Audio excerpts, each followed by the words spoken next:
Robinhood's 2025 pivot and how it became the primary financial app for Gen Z with things like prediction markets and the gold card. Yeah, this submission is exceptionally strong. The data is great, and that central idea, the generational inversion, is just a fantastic hook. It really is. But to get this from just a really good piece of commentary to, a truly authoritative document, we have to stress test the core assumptions. I completely agree. Let's start right there with that main narrative. The idea that this is all about why Gen Z loves Hood. The report makes a very compelling case that Gen Z is suddenly seeking stability, old school finance, which is a line I think straight from Vlad Tenev, and that narrative is the engine for the whole report, which is exactly why its foundation needs to be, well, rock solid. So let's frame the first critique. Okay, while the report establishes the compelling concept of the generational inversion, the argument needs stronger qualitative support to really distinguish between opportunistic behavior and a genuine psychological shift. Right. And the IRA growth data is where it feels just a little bit vulnerable. The report says Gen Z is piling into IRAs, which is great, but the reason given is the 3% IRA match for Gold members. Which is a massive economic incentive. Exactly. That's the weakness right there.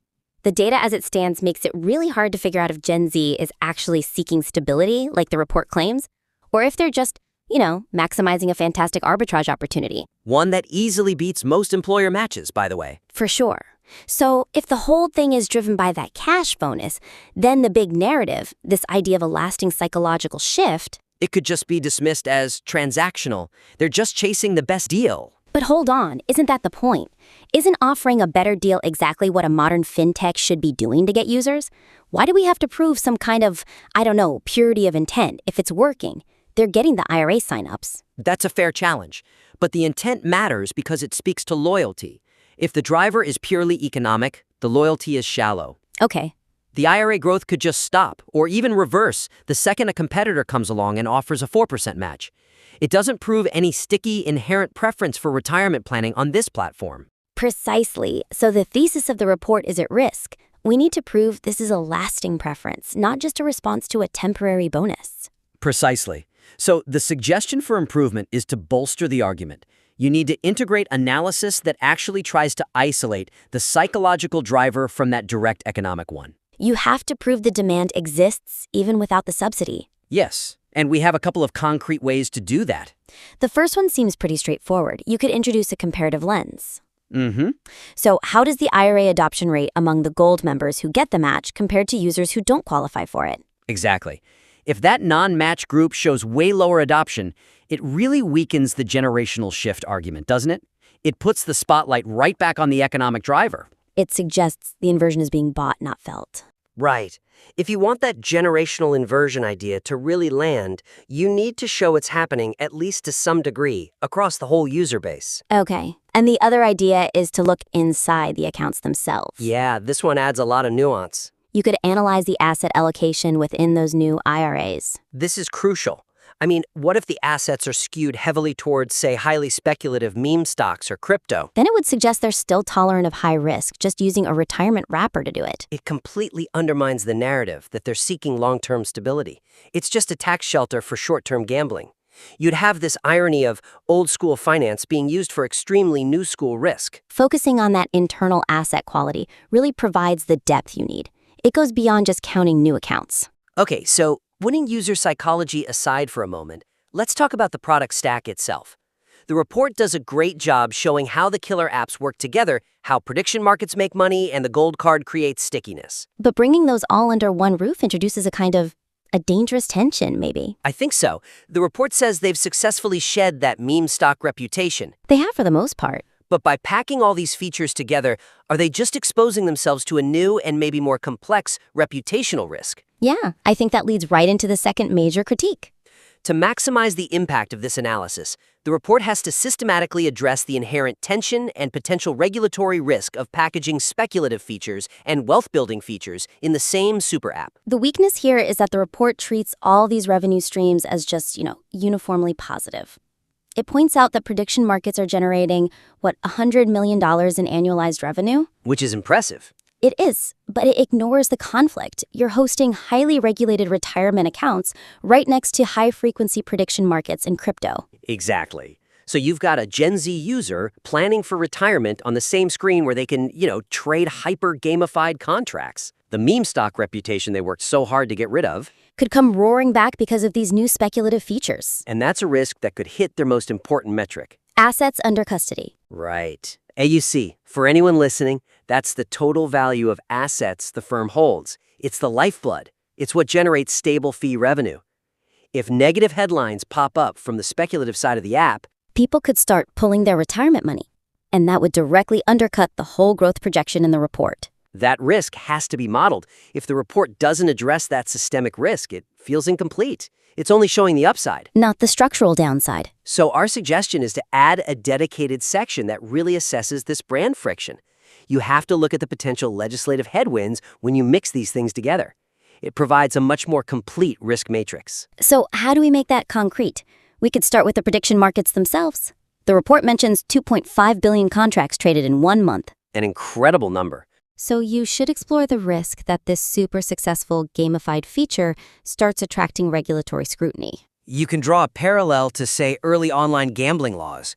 If regulators start to see this as more of a casino than a financial market, Especially with that kind of retail volume. it could force them to change how it operates, or the bad reputation could bleed over into the core trading business. That $100 million in revenue suddenly comes with a huge regulatory headache. And it's not just regulations. We should also model the impact of a PR crisis on AUC. Suggest exploring how bad press, maybe about huge losses in prediction markets or, issues with unauthorized gold card use, could slow the growth of those assets under custody. You have to explicitly connect the speculative tail risk back to that core stability metric. A user who's happy with their IRA might pull all their money if they suddenly feel the platform is just too risky overall. That friction needs to be explored. It's essential for the long-term sustainability argument. Absolutely. Okay, that makes perfect sense. Let's shift to the last point then, the competitive dynamics. The conclusion says traditional banks are struggling to cross Robinhood's moat, A very powerful, very aggressive conclusion.